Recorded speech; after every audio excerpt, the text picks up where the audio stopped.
যদি কেউ ঈদের নামাজ মিস করে তাহলে পরে সে এই নামাজ পড়বে। এরকম একটা অধ্যায় এটা আছে সহিহ বুখারীতে, খণ্ড নম্বর 1, বুক অব সালাহ, অধ্যায় নম্বর 25। অধ্যায়ের শিরোনাম হচ্ছে যদি কেউ ঈদের জামাতের নামাজ মিস করে সে কি করবে। আর এখানে রেফারেন্স হিসেবে বলা হয়েছে আনাস বিন মালিক রাদিয়াল্লাহু আনহু, তিনি তার দাসকে বলছেন যে পরিবারের সবাইকে ডাকো।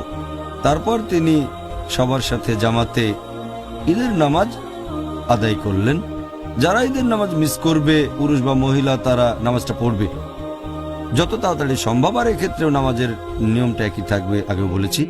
এছাড়া আরো একটা হাদিস আছে সুনান আবু দাউদে, খণ্ড নম্বর 1, বুক অব সালাহ, হাদিস নম্বর 1153।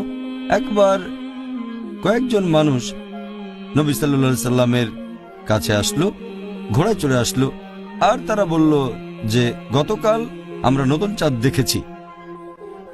তখন নবী নির্দেশ দিলেন রোজা ভেঙে ফেলো, আগামীকাল ঈদের নামাজ পড়বে। তার মানে আমাদের নবী যে এলাকায় বাস করতেন সেখানে মানুষ নতুন চাঁদ দেখেনি, তাই সবাই 30 দিন রোজা রেখেছে। তারপর কিছু লোকজন এসে সাক্ষ্য দিল তারা গতকাল নতুন চাঁদ দেখেছে। নবী বললেন রোজা ভেঙে ফেলো, কারণ ঈদের দিন রোজা থাকা যাবে না। তবে যেহেতু ঈদের নামাজের সময় চলে গেছে, ঈদের নামাজ পড়বে আগামীকাল। তার মানে যদি কোনো কারণে, সঙ্গত কোনো কারণে ঈদের নামাজ পড়তে না পারেন তাহলে নামাজ পড়বেন পরের দিন। কেউ ঈদের নামাজ মিস করলে এটাই হচ্ছে নিয়ম।